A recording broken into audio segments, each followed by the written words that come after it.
Kita akan masuk di bagian yang terakhir dari seri khotbah bulan ini. Judulnya adalah urapan berkuasa. Siapa di antara saudara percaya Allah yang Anda sembah adalah Allah yang berkuasa? Boleh angkat tangan. Dan siapa percaya dia juga Bapak kita yang baik? Dan saya punya berita baik buat saudara, Bapak kita yang berkuasa, mau kita anak-anaknya juga berkuasa.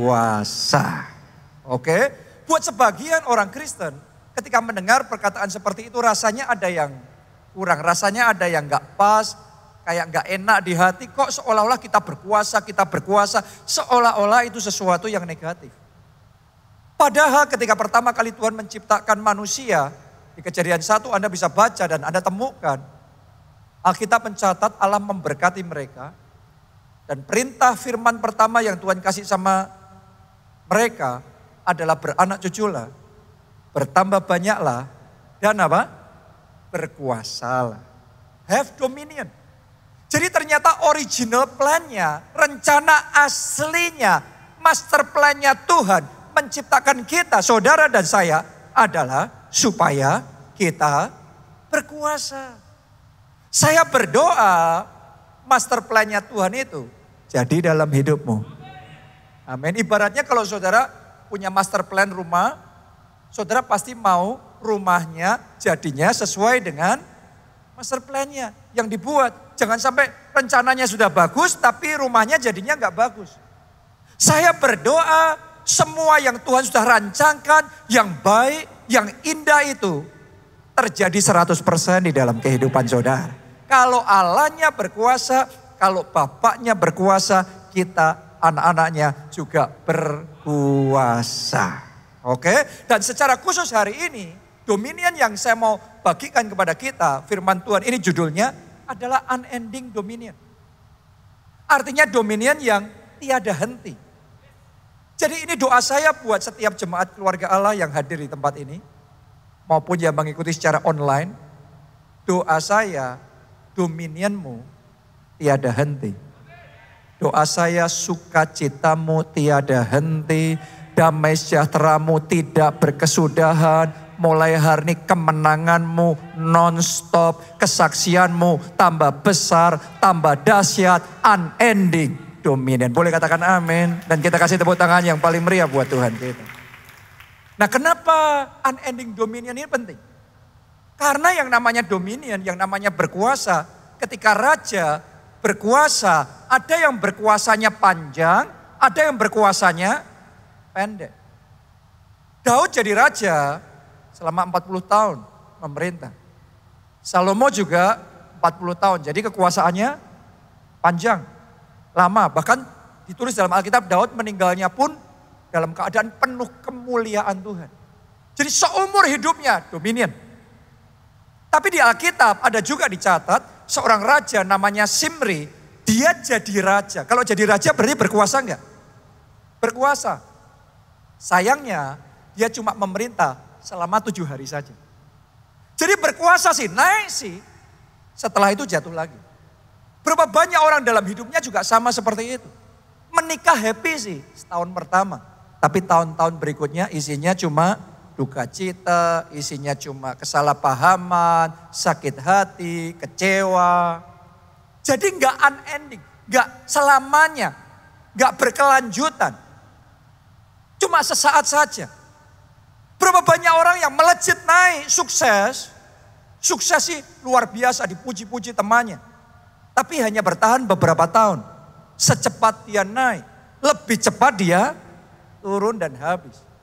Berapa banyak orang yang namanya harum di awal, tapi sayangnya ketika sampai finish, nama yang harum itu sudah lenyap.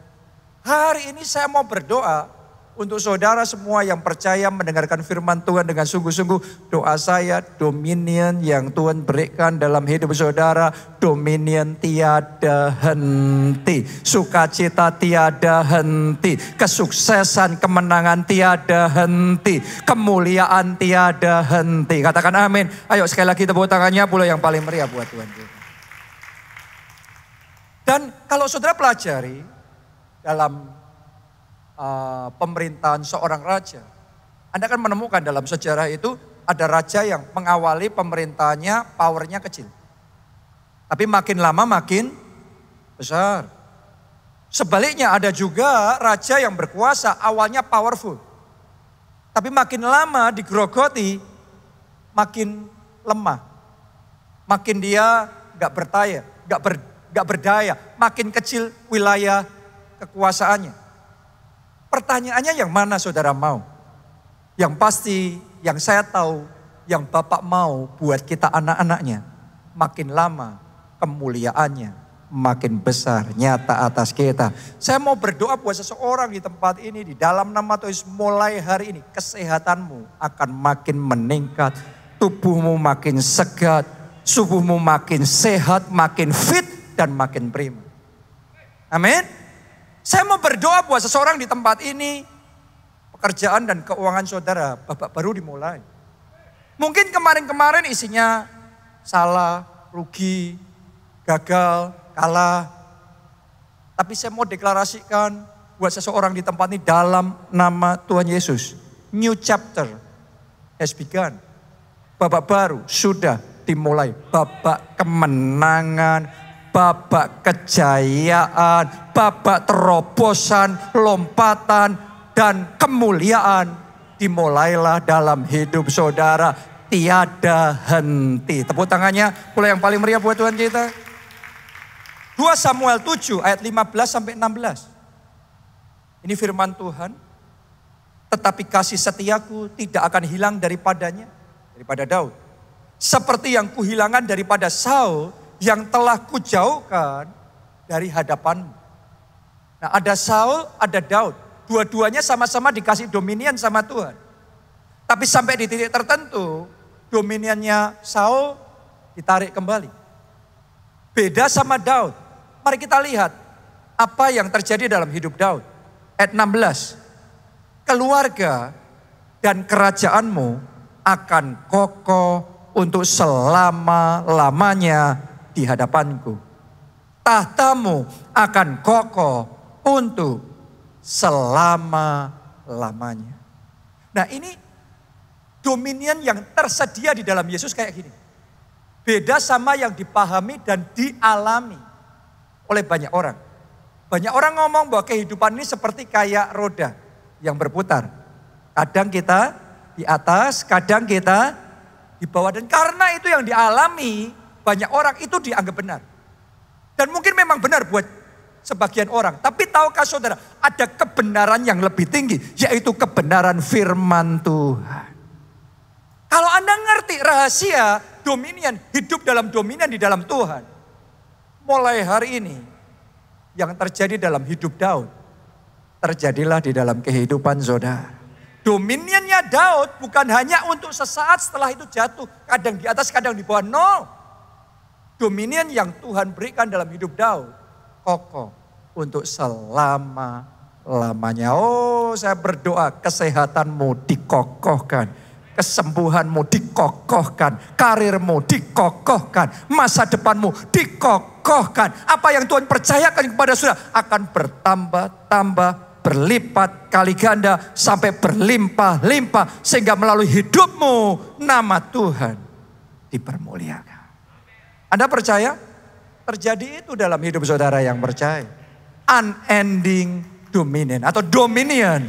Tiada henti. Ayo kita tepuk tangannya. Pula yang paling meriah buat Tuhan. Jadi di dalam Tuhan, hal yang seperti itu bisa terjadi. Karena itu firman Tuhan ngomong kita akan tetap naik dan tidak turun. Bukan kadang naik, kadang turun. Kebanyakan orang kadang naik, kadang turun. Tapi buat saudara dan saya, ada anugerah dalam Tuhan yang membuat seseorang bisa tetap naik dan tidak turun. Saya mau nubuatkan ini untuk seseorang di tempat ini. Ada yang sudah bertahun-tahun dalam hidupnya turun terus. Gak pernah naik. Terpuruk sekali dalam hidupmu. Tapi malam ini, malam pembalikan dimulai dalam hidup saudara. Grafik itu berubah. Mulai malam hari ini engkau enggak lagi turun. Engkau naik, bahkan tetap naik, tidak turun, terbang tinggi bagaikan Raja Wali. Katakan amin. Ayo kita kasih tepuk tangannya. Pula yang paling meriah buat Tuhan kita. Mau saudara ngalami yang seperti itu? Bukan cuma di satu bidang, tapi di berbagai bidang dalam hidup kita. Tuhan ngomong, dikokohkan selamanya. Kayak Daud, dikokohkan keluarganya, dikokohkan kesehatannya, dikokohkan kekuasaannya, dikokohkan kerajaannya, tahtanya, dikokohkan. Pertanyaannya apa rahasianya? Kita belajar ya. Mulai yang pertama dulu. Hiduplah dalam kekudusan. Gak ada yang amin kan? Dari pagi saya khotbah sampai malam hari ini. Poin yang satu ini gak ada yang amin saudara. Kenapa? Karena sebagian orang kadang-kadang berpikir ketika bicara tentang kekudusan. Itu artinya saya gak boleh ini, saya gak boleh itu. Saya gak bisa begini, saya gak bisa begitu. Saya dibatas-batasin. Gak salah kita berpikir. Gak terbalik kita berpikir. Siapa yang masih percaya Bapak kita Allah yang baik, Bapak yang baik. Anda percaya kalau dia Bapak yang baik, dia ngomong kita suruh kita melakukan sesuatu, atau dia larang kita melakukan sesuatu, saya yakinkan saudara itu pasti untuk kebaikan kita. Jadi kalau dia ngomong jangan berbuat dosa. Kalau dia ngomong hiduplah dalam kekudusan, saya yakinkan saudara karena Tuhan tahu dosa itu adalah celah yang akan dipakai oleh iblis untuk menyerang saudara, untuk menjatuhkan dan untuk merampas dominion dalam hidup saudara. Karena firman Tuhan ngomong bahwa iblis itu seperti kayak pencuri. Yang kalau datang isinya cuma mencuri, membunuh, membinasakan. Itu yang dialami oleh Adam dan Hawa. Mereka sudah dikasih Taman Eden yang indah.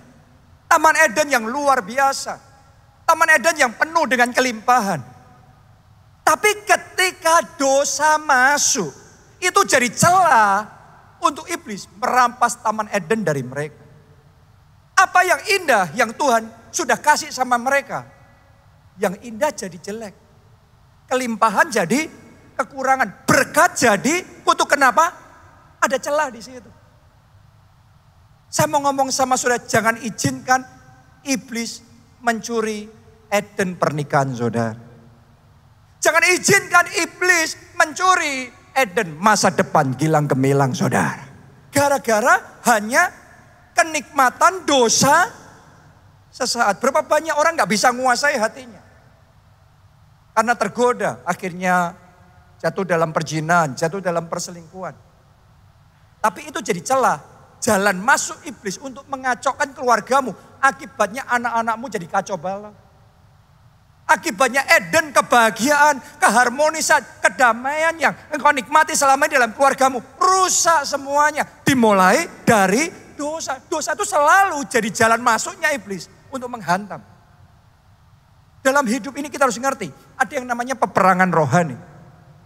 Dan ketika sebuah peperangan berlangsung, yang namanya lawan itu akan cari semua cara, semua celah, semua kelemahan, semua kesalahan kita yang bisa dipakai untuk menghantam, dihantam.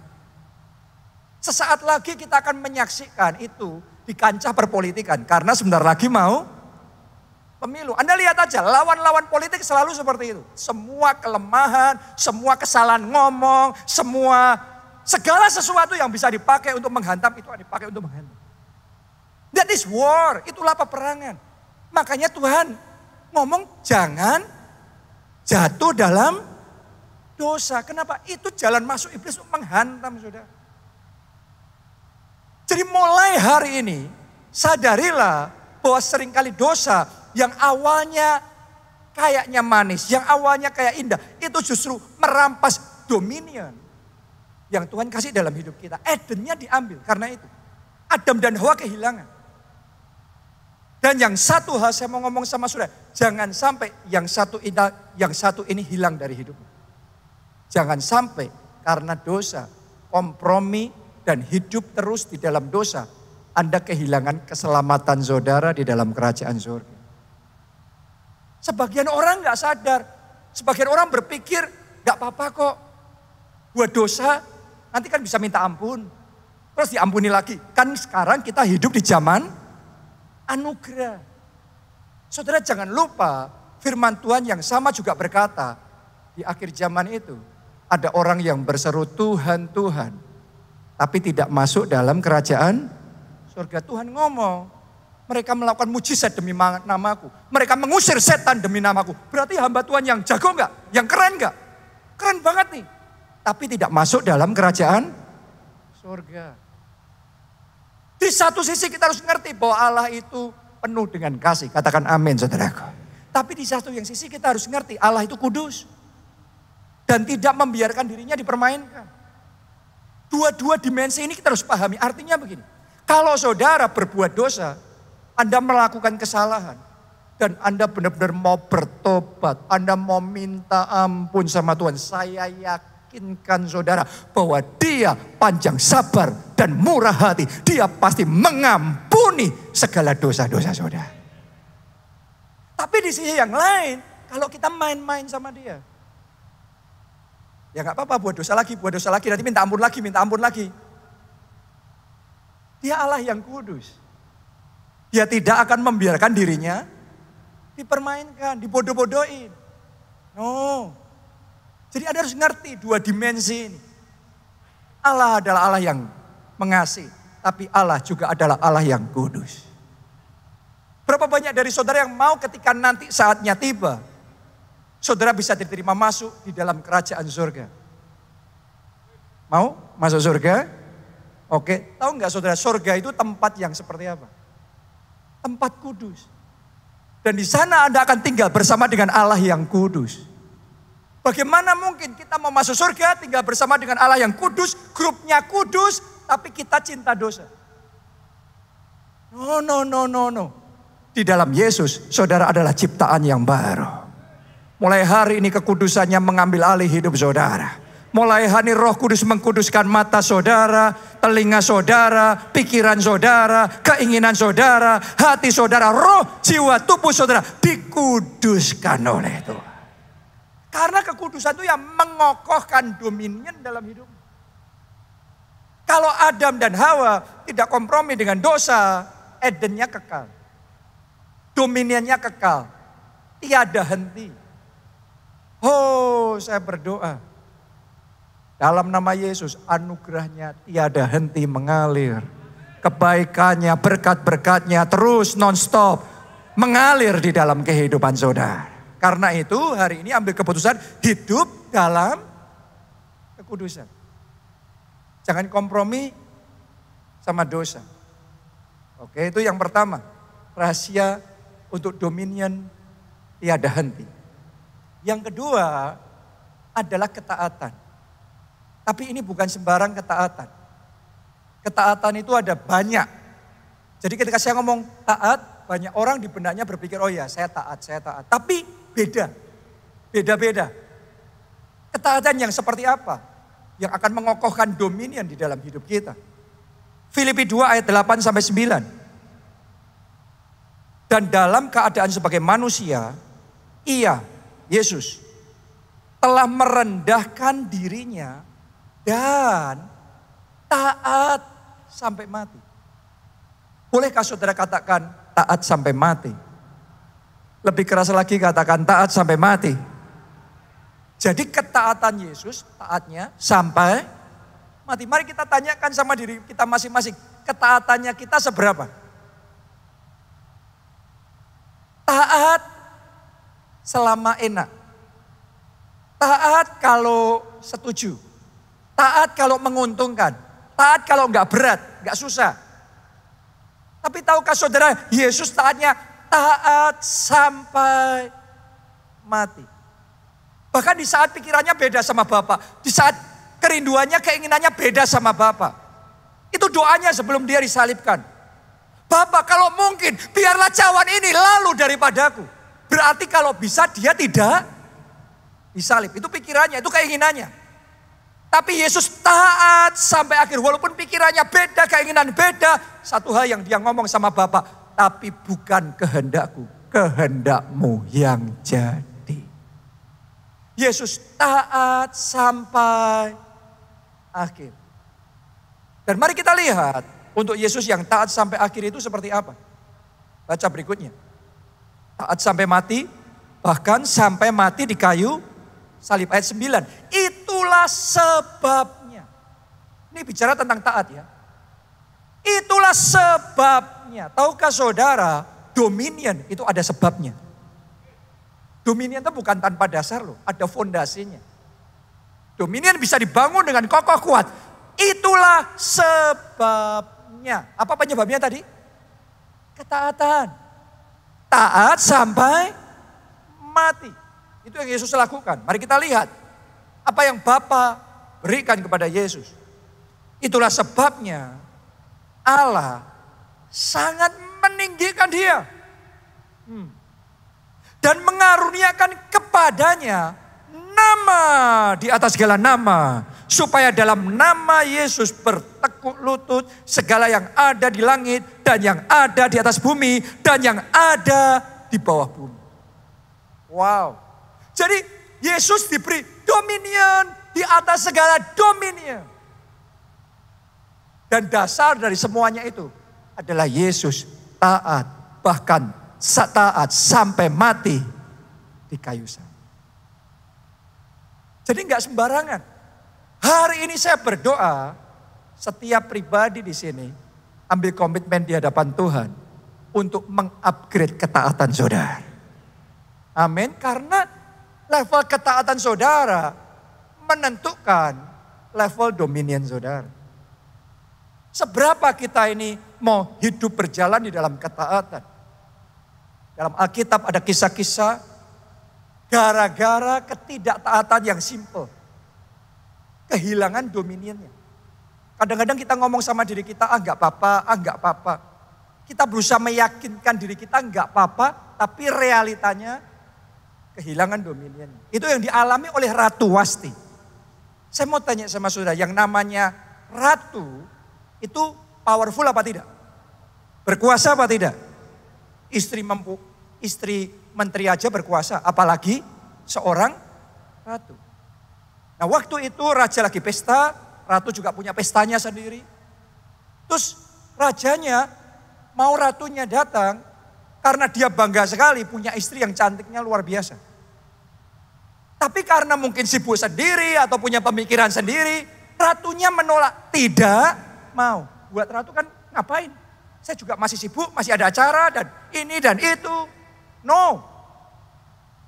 Mungkin waktu dia ngomong gak mau, dia ngomong gak apa-apa, gak apa-apa. Betul apa tidak? Tapi tahukah saudara, ketidaktaatan simpel seperti itu membangkitkan amarah raja. Dan selesai dia. Wasti diturunkan dari kedudukannya sebagai ratu. Makanya dipilih Esther naik jadi ratu. Kalau Anda masih ingat itu, gara-gara ketidaktaatan. Hari ini cek diri kita masing-masing. Jangan sampai karena ketidaktaatan simple dan kita berusaha meyakinkan diri kita, nggak apa-apa kok, nggak apa-apa kok. Tapi it matters. Itu memotong, itu memangkas, itu mengurangi dominion yang Tuhan mau berikan sama kita. Harusnya rancangan Tuhan 100%, gara-gara ketidaktaatan tertentu terpangkas separuh. Saya berdoa hari ini, semua yang Tuhan sudah rancangan dalam hidup saudara, 100% Anda terima dan tergenapi, terjadilah itu di dalam kehidupan saudara. Karena itu taat. Boleh katakan amin, tepuk tangannya boleh yang paling meriah buat Tuhan kita. Dan yang namanya taat, mesti total. Taat jangan separuh. Yang jadi masalah banyak orang itu pintar ngomong. Sehingga dengan perkataannya, dengan caranya, seolah-olah kita sudah taat. Tapi Tuhan tuh gak bisa ditipu. Itu yang terjadi sama Raja Saul. Disuruh perang melawan Amalek. Dan Tuhan ngomong akan menyertai, memberi kemenangan. Tapi Tuhan ngasih pesan, karena Amalek ini jahat sekali. Itu harus dibasmi. Sampai ternak-ternaknya semuanya harus dibasmi. Yang jadi masalah setelah Saul diberi kemenangan oleh Tuhan. Perintah Tuhan dilakukan separuh. Dibasmi itu. Tapi ada tapinya. Kambing domba yang baik-baik, yang gemuk-gemuk, yang tambun-tambun. Itu dia keep untuk dirinya sendiri. Dia kalau ditanya, Kalau saudara ketemu sama Saul zaman sekarang, ditanya, sudah belum membasmi? Jawabannya apa? Sudah. Tapi buat Tuhan, belum. Yang penting itu bukan buat kita. Ketaatan itu yang penting, paling penting itu di hadapan Tuhan. Dan doa saya, ketika engkau dinilai oleh Tuhan, penilaian Tuhan, jempol dalam hidup saudara. Itu yang akan mengupgrade dominion yang Tuhan berikan, dikokohkan untuk selama-lamanya. Boleh katakan amin. Ayo kita kasih tepuk tangannya yang paling meriah buat Tuhan kita. Haleluya. Yang ketiga, rahasia dominion yang tiada henti. Nomor 3 adalah hidup dalam rencana dan misi Tuhan. Kita baca satu ayat. Di Sakaria 3 ayat 6 sampai ayat yang ke-7. Lalu malaikat itu memberi jaminan. Semuanya katakan jaminan. Jaminan itu sesuatu yang pasti. Jadi ini bukan bisa terjadi, bukan bisa tidak terjadi. No, bukan 50-50. Ini pasti. Kenapa? Karena malaikat Tuhan itu memberi jaminan. Jadi buat saudara yang mau jaminan berkuasa, perhatikan firman Tuhan ini. Malaikat Tuhan itu memberi jaminan kepada Yosua, katanya, beginilah firman Tuhan semesta alam. Ibaratnya kalau saudara baca di news, oh ini adalah perintah instruksi Presiden Republik Indonesia. Nah tapi yang ini ngomong, beginilah firman Tuhan semesta alam. Dia datang dengan otoritasnya. Dengan powernya yang besar. Apa itu perintahnya? Apabila. Berarti ada term and condition. Ada syarat dan ketentuan yang berlaku. Karena itu tulis apabila. Apabila engkau hidup menurut jalan yang ketunjukkan. Itu yang pertama. Berarti hidupnya harus jalan Tuhan. Coba saudara katakan jalan Tuhan. Oke, hidup harus di jalan Tuhan. Yang kedua, lihat. Dan melakukan tugas yang kuberikan kepadamu. Semuanya katakan tugas Tuhan. Oke, yang pertama tadi jalan Tuhan. Yang kedua, tugas Tuhan. Itu syaratnya 2 itu. Apabila kamu berjalan di jalan yang kutunjukkan kepadamu. Dan melakukan yang tugas yang kuperintahkan kepadamu. 2 itu. Maka ini jaminannya. Ini jaminannya. Maka engkau akan memerintah. Wow. Engkau akan memerintah rumahku dan mengurus pelataranku. Dan aku akan mengizinkan engkau masuk ke antara mereka yang berdiri melayani di sini. Anda bayangkan aja, ini istananya Tuhan semesta alam. Raja di atas segala raja. Allah di atas segala Allah. Anda bisa berdiri di level tertentu. Itu dominionnya besar sekali. Dan itu sebuah jaminan buat orang yang berjalan di jalannya Tuhan. Dan yang mau mengerjakan tugasnya Tuhan. Yang dipercayakan. Coba saudara renungkan. Apa yang saya mau katakan ini. Orang yang sama, kita yang sama. Dalam hidup ini. Kalau kita berjalan di jalannya Tuhan.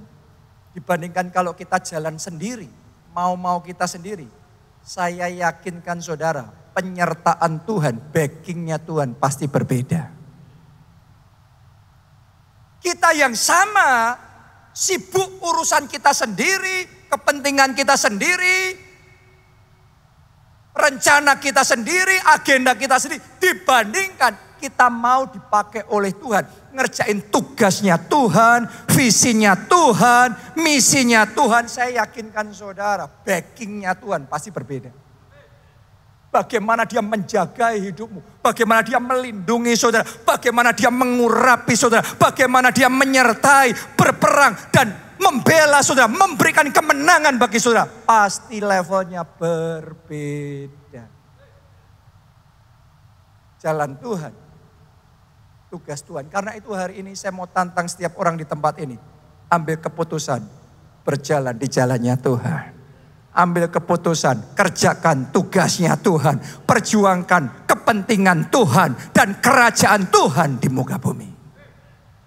Jadi jangan hanya diri kita sendiri. Tuhan itu gak keberatan kepentingan saudara diakomodasi. Karena itu Tuhan ngomong cari dulu kerajaan Allah dan kebenarannya. Maka semuanya ditambahkan. Apa itu semuanya? Yang kamu mau. Apa yang kamu mau? Yang kita mau apa? Disembuhkan, dipulihkan, diberkati, dipromosikan. Itu yang kamu mau. Dan semuanya itu dengan sukacita ditambahkan kepada saudara. Tapi Tuhan ngomong cari dulu kerajaan Allah. Kalau setiap kali kita datang sama Tuhan isinya kepentingan kita, mau kita. Semuanya kita, lagi kita. Terus urusannya Tuhan mana? Kepentingannya Tuhan mana? Tujuannya Tuhan mana? Saya berdoa mulai hari ini dalam hidupmu, Yesus nomor 1. Yesus yang terutama, Yesus yang pertama, bahkan Yesus segalanya. Boleh katakan amin. Buat Yesus itu kita kasih tepuk tangan yang paling meriah buat Tuhan. Coba saudara renungkan, seumpama saudara seorang pemimpin perusahaan dan Anda punya banyak orang di bawah saudara, Anda berikan tugas kepada mereka. Seperti tadi Tuhan memberikan apa? Tugas sama kita. Anda sekarang jadi pemimpinnya. Anda belajar ya berpikir dari sudutnya Tuhan. Itu saudara memposisikan diri sebagai pemimpin yang memberikan tugas. Ada anak buah saudara terima tugas, dikerjakan secukupnya. Pokok asal sudah ngerjain. Selebihnya waktunya dipakai untuk urusannya sendiri, kerjain kerjaannya sendiri, proyeknya sendiri, cuannya sendiri. Tapi dia ngomong, sudah dikerjain tugasnya. Oke, mungkin saudara juga gak bisa ngomong apa-apa karena tugasnya sudah dikerjain, tapi minimal. Tapi ada sebagian lagi, ada orang lain lagi yang dikasih tugas yang sama. Tapi mengerjakan tugasnya itu dengan sepenuh hati, all out berjuang. Pokok tugas yang dipercayakan ini harus jadi. Perusahaannya harus maju. Lebih dari dia memperjuangkan kepentingannya, dia memperjuangkan kepentingan perusahaannya. Saya mau tanya sama saudara, kalau Anda pemimpin perusahaan itu, dan saudara mau memilih, mau mengangkat saudara, memberikan seseorang dominion yang besar, yang mana dari dua tadi? Yang pertama atau yang kedua? Tolong dengarkan saya baik-baik. Di dunia ini ada keuntungan tertentu yang kalau Anda ambil, Anda dapat keuntungannya. Anda kehilangan kepercayaannya. Gak dapat dominion. Anda harus ngerti prinsip itu. Buat yang pertama, buat karyawan yang pertama. Mungkin ada dari saudara yang melakukan itu juga. Tapi kan yang penting aku dapat cuan. Dapat cuannya sekarang. Tapi kehilangan kepercayaan. Tahu nggak saudara, satu keputusan dari Tuhan. Kalau hatinya kena sama saudara, orang ini loyal banget, orang ini all out banget. Untuk kepentingan Tuhan. Satu hati Tuhan sekali tersentuh sama saudara. Satu keputusan Tuhan aja, hidupmu nggak bisa sama lagi loh. Itu Anda akan di-upgrade, tiba-tiba saudara akan mengalami lompatan 20 tahun, 40 tahun terjadi dalam segebrak, dalam seminggu aja bisa jadi. Yusuf itu dari budak, paginya bangun masih budak, malamnya tidur sebagai Perdana Menteri. Sehebat itu Tuhan ngasih dominion sama seseorang kalau memenangkan kepercayaan Tuhan. Anda pilih untung kecil atau kepercayaan Tuhan. Banyak orang cuma mikirnya kepentingannya sendiri, apa yang kita mau sendiri, jalan kita sendiri, agenda kita sendiri. Tapi Tuhan ngomong cari dulu kerajaan Allah dan kebenarannya, maka semuanya itu termasuk yang ini tadi yang dicari, kutambahkan kepadamu. Oh, mulai hari ini saya berdoa, hati setiap orang di tempat ini bukan cuma urusannya diri sendiri, diberkati, disembuhkan, dipulihkan, itu semua good dan Tuhan tidak menentang. Buktinya apa? Tadi Tuhan melakukan sama Daud, keluarganya dikokohkan selamanya, tahtanya selamanya, kerajaan selamanya. Kenapa? Daud orang yang berkenan di hati Tuhan. Cinta akan rumahmu menghanguskan aku ya Tuhan. Dan itu yang menyentuh hati Tuhan. Satu keputusan Tuhan, Daud jadi raja, itu mengubah segalanya. Melampaui semua keuntungan-keuntungan yang didapatkan. Harus ngerti, tidak semua keuntungan akan membawa engkau naik level. Ada keuntungan yang selama Anda ambil itu terus, Anda stuck di situ. Ada hal-hal yang ketika Anda korbankan, Anda utamakan kepentingan yang lebih besar, yaitu kepentingan Tuhan. Satu keputusan Tuhan membuat lompatan besar dalam hidupmu. Hari ini saya ingin ajak saudara untuk mengerti apa itu kepentingan Tuhan. Kalau saya boleh ngomong sama saudara, ada satu kepentingan Tuhan lebih dari yang lain. Yaitu supaya jiwa-jiwa yang terhilang bisa diselamatkan. Karena kalau buat kita manusia, kita maunya apa? Pencapaian, kemenangan, kesuksesan, harta, jabatan, kesembuhan dan macam-macam. Dan buat Tuhan itu kecil. Tapi yang berharga buat Tuhan adalah kalau anak-anaknya yang harusnya terhilang bisa diselamatkan. Itu yang berarti. Saudara ngerti kepentingan Tuhan itu, hatinya Tuhan itu. Berapa lama saudara sudah jadi orang Kristen? Berapa lama saudara sudah ikut Yesus? Seberapa besar perjuangan saudara untuk kepentingan Tuhan supaya anak-anaknya juga diselamatkan. Supaya melalui hidupmu, keluargamu, seisi keluargamu bisa mengenal Yesus sebagai Tuhan dan Juru Selamat serta menerima anugerah keselamatan.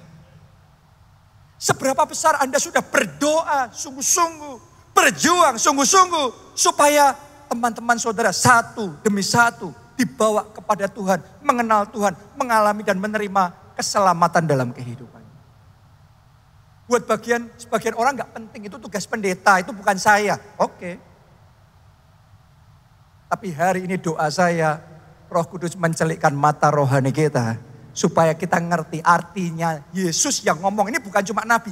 Yesus yang ngomong, cari dulu kerajaan Allah dan kebenarannya. Semuanya kutambahkan kepada. Ini yang punya surga yang menyampaikan perkataan itu. Oh, mulai hari ini. Ketika engkau membuka mulut dan bersaksi, Roh Kudus akan bekerja. Hati orang yang keras akan dilembutkan, akan dibuka hatinya, pertobatan akan terjadi, keselamatan demi keselamatan akan terjadi. Boleh katakan amin, tepuk tangannya boleh yang paling meriah. Perjuangkan kepentingan Tuhan. Majukan pekerjaan Tuhan. Perluas kerajaan Allah. Tuhan akan akomodasikan kepentingan saudara. Dan Tuhan akan buat dominionmu tiada henti. Amin. Seperti yang dialami oleh Daud. Itu sebabnya buat saudara yang minggu lalu ikut Unlimited Conference, UC, gereja kita di kota Solo minggu lalu.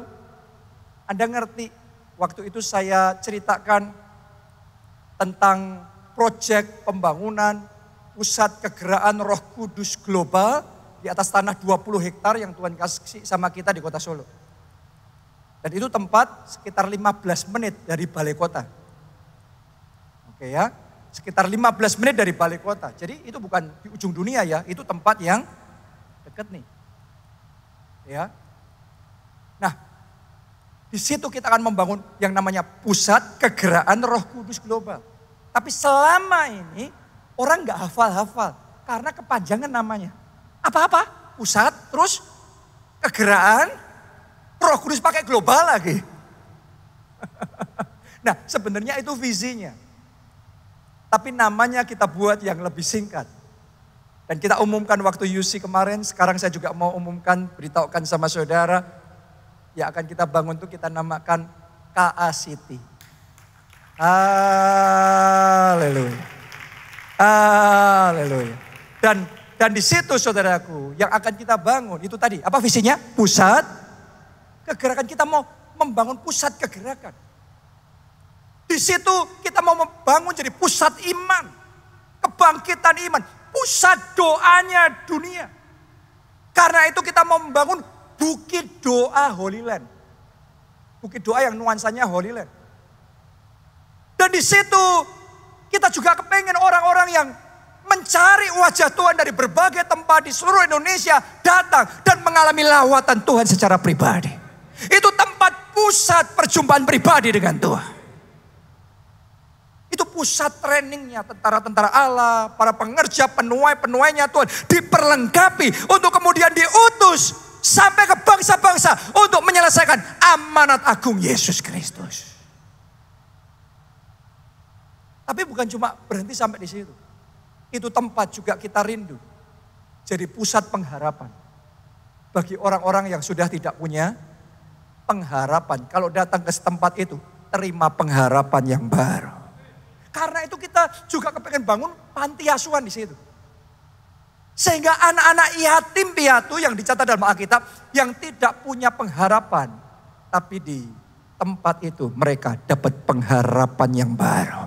Mereka dapat pertolongan yang baru. Sehingga mereka diperbaharui masa depannya. Di sana kita buat jadi pusat kemanusiaan. Pusat kasih Tuhan dibagikan. Itu pusat bantuan sosial. Kita ngasih makan secara masif sekali. Itu akan ada pusat retreat. Akan diadakan banyak retreat pemulihan keluarga, pemulihan pernikahan suami istri. Itu nanti akan ada pusat konseling. Jadi bukan cuma didoain, tapi kadang-kadang masalah ada yang butuh yang namanya konseling juga, dilayani secara emosionalnya juga. Di situ akan kita bangun pusat pelatihan kerja sehingga orang-orang bisa diajari dan diperlengkapi gimana untuk bisa mandiri secara finansial. Jadi ini pusat pemulihan total roh, jiwa, dan tubuh. Pusat kegerakan Roh Kudus. Di situ akan jadi pusat pendidikan juga. Pusat kesehatan, akan ada klinik, akan ada rumah sakit. Ini visi yang Tuhan kasih. Makanya pusat kegerakan Roh Kudus global namanya apa tadi? Kasih itu. Nah saya waktu UC kemarin sudah pertunjukkan video presentasi KACT. Tapi rombongan dari Jakarta cuma 300-an orang. Jadi hanya sekitar 10% dari jemaat yang ada. Itu sebabnya sekarang ini saya juga ingin supaya kita semuanya bisa nangkep bersama ya tentang visi yang Tuhan berikan dalam KACT ini. Tim media silahkan.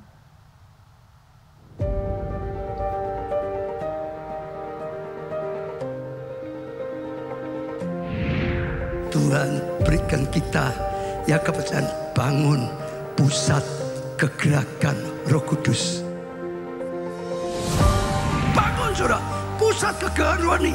Bangkitkan para penuai, bangkitkan anak-anak Tuhan yang kuat, bangkitkan anak-anak Tuhan yang cari berkat, bangkitkan anak-anak Tuhan yang tahu panggilan, bangkitkan anak-anak Tuhan yang diurapi, dipakai Tuhan secara luar biasa. Museum kegerakan, tokoh-tokoh kegerakan sejak dari Alkitab, rasul-rasul sampai kegerakan yang sepanjang sejarah. Orang yang lihat di museum bukan hanya lihat, digeblek, dilatih sampai sungguh-sungguh belajar melakukan seperti para orang-orang dipakai luar biasa.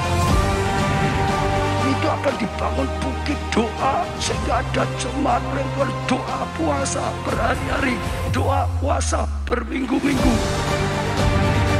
Ada doa Bapak kami dalam berbagai bahasa. Loteng atas Yerusalem itu tempat perjamuan terakhir dan tempat pencurahan Roh Kudus. 120 orang berkumpul itu di situ. Lalu Roh Kudus dicurahkan, dilawat luar biasa.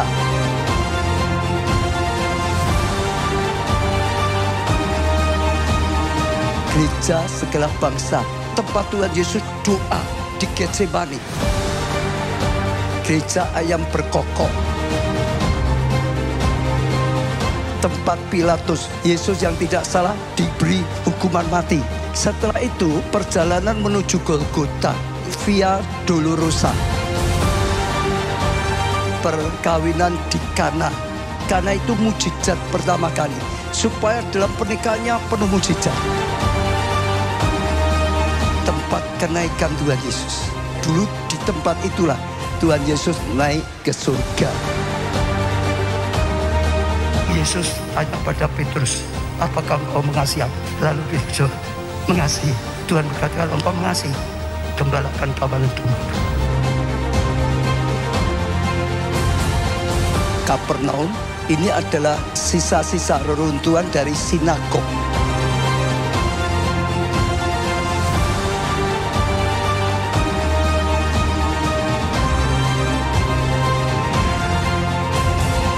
Lalu ada panti asuhan untuk anak-anak yatim piatu. Dipersiapkan, dilatih, juga nantinya boleh menjadi hamba-hamba Tuhan yang bisa dipakai Tuhan yang luar biasa. Mari saya ajak setiap kita bergandengan tangan, lakukan tugas ini, selesaikan mandat, tugas yang Tuhan berikan bersama-sama. Kita dukung dalam doa, dalam dana, bahkan dalam banyak hal. Sekali lagi, saya percaya kita mulai bangkit dan ini waktunya Tuhan pakai setiap kita. Tuhan berkati.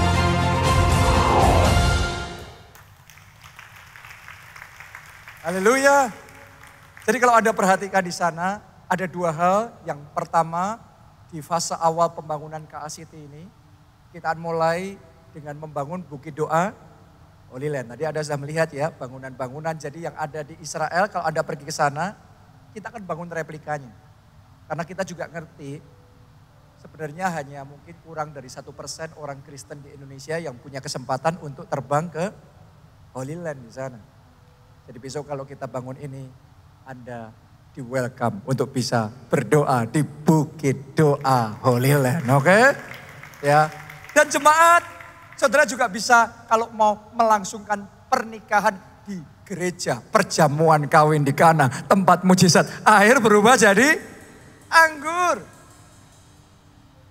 Ini yang pertama kita akan bangun, Bukit Doa Holy Land. Kenapa? Karena kita percaya segala sesuatu harus dimulai dengan doa terlebih dahulu. Nomor satu Tuhan terlebih dahulu. Tapi yang kedua, kita juga mau bangun panti asuhan. Namanya tadi panti asuhan GAP, Generasi Anak Panah.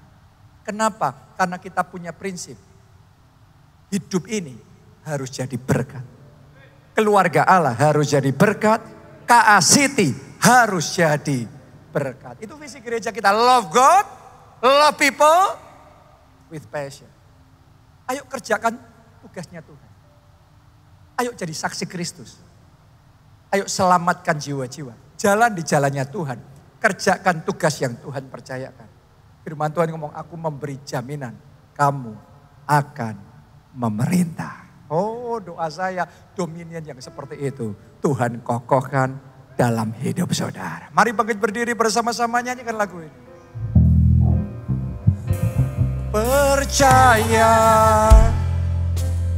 akan firman-Mu, aku melangkah dengan imanku, tetap setia pada perjanjian-Mu, jadikan ku hamba milik-Mu. Mari angkat dua tangan saudara, katakan, aku percaya pada firman-Mu, aku melangkah dengan imanku, tetap setia pada perjanjian-Mu, jadikan ku hamba milik-Mu.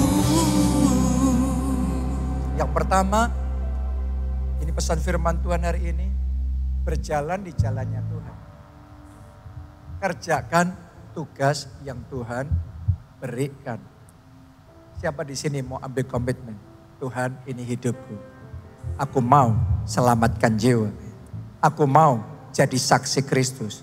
Aku mau kepentingan Tuhan nomor satu. Anda yang mau, angkat dua tangan saudara. Dan masing-masing angkat suara, berdoa, komitmen di hadapan Tuhan. Ini hidupku Tuhan. Pakai aku ya Tuhan. Untuk jadi saksi-Mu. Selamatkan jiwa-jiwa. Haleluya. Pakai tangan ini. Pakai kaki ini. Pakai lidah ini. Untuk selamatkan jiwa-jiwa. Untuk membawa keluarga kami, teman-teman kami, sehingga mengenal Yesus sebagai Tuhan dan Juru Selamat, dan diselamatkan hidup mereka. Pakai kami Tuhan. Pakai kami. Tugas Tuhan nomor 1. Karena Yesus yang terutama, Yesus yang pertama, Yesus segalanya dalam hidup kami.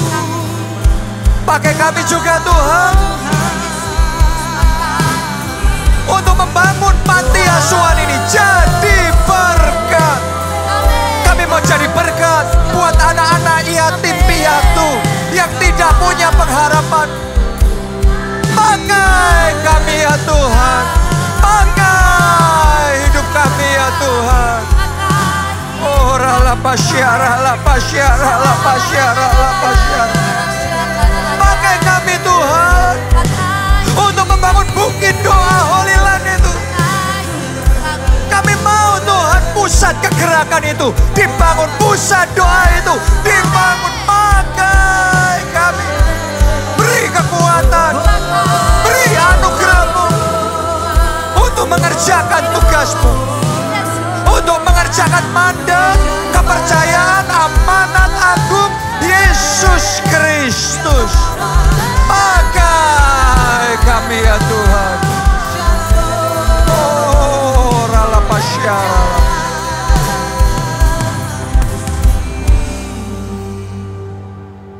Yang kedua, saya mau berdoa supaya urapan dominion itu dikokohkan di dalam hidup saudara. Seperti yang dialami oleh Daud. Sehingga Anda mengalami firman Tuhan hari ini. Unending dominion. Bukan dominion yang cuma sesaat, sebentar naik terus turun. No. Saya berdoa mulai hari ini engkau tetap naik dan tidak turun. Engkau terbang tinggi bagai Raja Wali. Engkau melakukan perkara-perkara yang besar bersama dengan Tuhan. Angkat dua tangan saudara, masing-masing berdoa. Yang bisa bahasa roh, ada bahasa roh. Yang belum, saudara doa dalam bahasa Indonesia. Minta urapan dominion itu. Curahkan ya Tuhan.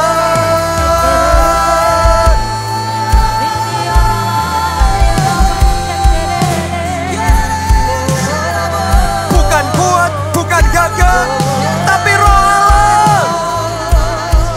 Oh, saya nubuatkan, saya deklarasikan untuk seseorang di tempat ini. Bahkan mulai detik ini, pembalikan itu dimulai. Anda yang selama ini mundur, turun, dan gagal, mulai hari ini grafikmu berubah. Kegagalanmu dirubah jadi keberhasilan. Kemunduranmu berubah jadi progres, kemajuan. Oh, penurunan saudara berubah jadi pertambahan, jadi pertumbuhan, melipat gandaan terjadi. Aku percaya pada firman-Mu, aku melangkah dengan imanku, tetap setia pada perjanjian-Mu, jadikan ku hamba diri. Yang terakhir, mari katakan, aku percaya pada firman-Mu, aku melangkah dengan imanku, tetap setia pada perjanjian-Mu, jadikan ku hamba milik-Mu, tetap setia pada perjanjian-Mu, jadikan ku hamba milik-Mu. Haleluya. Terima kasih Tuhan. Amin. Siapa diberkati hari ini? Kita kasih tepuk tangan yang paling meriah buat Tuhan kita. Sebelum kita tutup ibadah ini, ada satu pengumuman saja. Buat saudara yang rindu terlibat di pembangunan panti asuhan dan juga Bukit Doa Holy Land, Anda bisa foto informasi rekening yang di atas ini. Jadi difoto supaya gampang dan saudara bisa transferkan persembahan di situ. Atau kalau saudara mau terlibat secara lebih khusus. Karena kemarin sudah ada beberapa yang menghubungi kita dan tanya, Pak, kalau saya punya kerinduan terlibat membangun gua doanya bisa? Bisa tentunya. Ya, nah saudara yang punya kerinduan kayak gitu silakan menghubungi sekretariat supaya Anda bisa dapat details yang lebih khusus ya untuk bisa gimana ngelakuin itu. Katakanlah di situ ada belasan atau berapa puluh gua doa. Nah Anda mungkin bisa ambil peran serta, ambil bangun 1 atau bangun 3 atau bangun 5 atau berapa. Terserah, sudah ada beberapa yang menyatakan kerinduannya untuk membangun gua-gua doa. Ada juga yang sudah menyampaikan mau membangun gereja perjamuan kawin di Kana. Tadi sudah lihat ya fotonya dalam video tersebut. Nah, jadi semua biaya pembangunan itu di cover semua satu itu. Ada yang satu orang, ada yang satu grup, ada yang sama teman-teman, pokok di cover semua. Dan nanti orang-orang yang terlibat seperti itu secara khusus nama-namanya akan diabadikan. Baik di gua-gua doa atau di bangunan-bangunan yang ada di sana. Ada yang menghubungi kita dan ngomong gini, yang saya mau namanya ditulis di situ nanti bukan nama saya tapi nama orang tua saya. Padahal orang tuanya sudah meninggal. Kenapa? Karena itu bentuk penghormatan dari anak buat orang tua. Dan kerinduannya adalah ini jadi warisan rohani keluarga. Yang berbicara kita seisi keluarga kita. Kita keluarga yang cinta Tuhan. Kita keluarga yang mau ambil bagian di dalam tugasnya Tuhan. Di dalam kemajuan kerajaan Allah di muka bumi. Amin. Jadi dalam bentuk apapun saudara terlibat, ayo kita bersama-sama kita bangun pusat kegeraan Roh Kudus global ini. Jadi berkat. Mari angkat dua tanganmu dan terima berkat ini. Diberkati saudara oleh Tuhan. Amin. Diberkati keluarga saudara oleh Tuhan. Diberkati studi dan pekerjaan saudara oleh Tuhan. Diberkati kesehatan dan masa depan saudara oleh Tuhan. Dan diberkati pertumbuhan rohani. Serta pelayananmu oleh Tuhan. Hidupmu jadi berkat, melalui kesaksianmu jiwa-jiwa diselamatkan. Amen. Dalam anugerah Allah Bapa, cinta kasih Yesus Kristus, persekutuan dengan Roh Kudus sekarang sampai selama-lamanya. Bersama-sama katakan, amin.